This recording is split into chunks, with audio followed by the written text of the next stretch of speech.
After they walked for about 30 minutes, a black stone wall appeared before them, seemingly pushing its way out of the fog. Look at that gate. We're there. It's kinda small. Of course, it's the back door. Still, there's a guard posted of a good 300 men and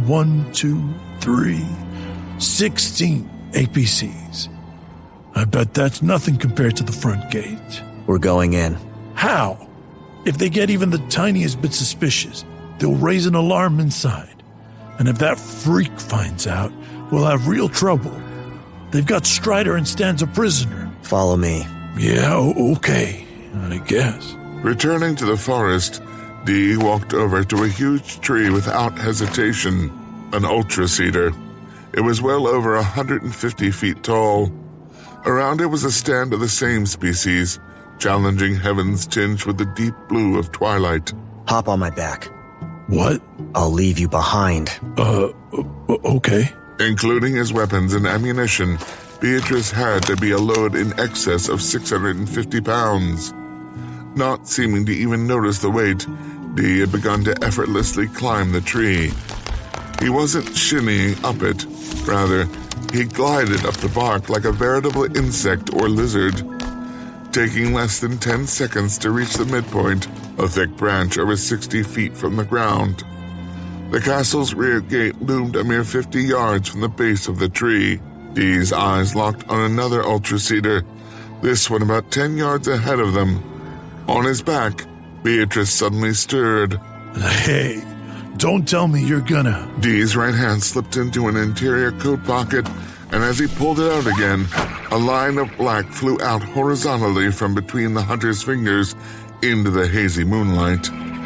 It was a reinforced fiber thread. Only once did he tug on it to check if it was secure. The foliage of the other ultra-cedar rustled in response.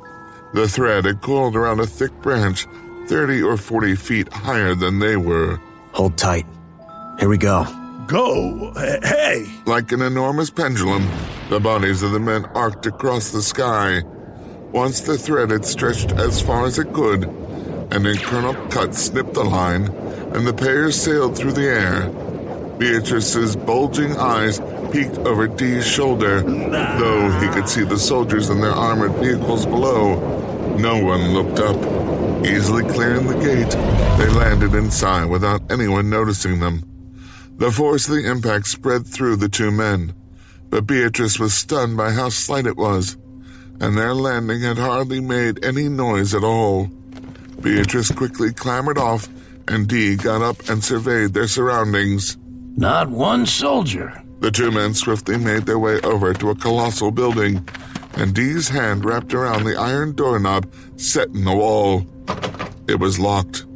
Something like white steam enveloped the doorknob.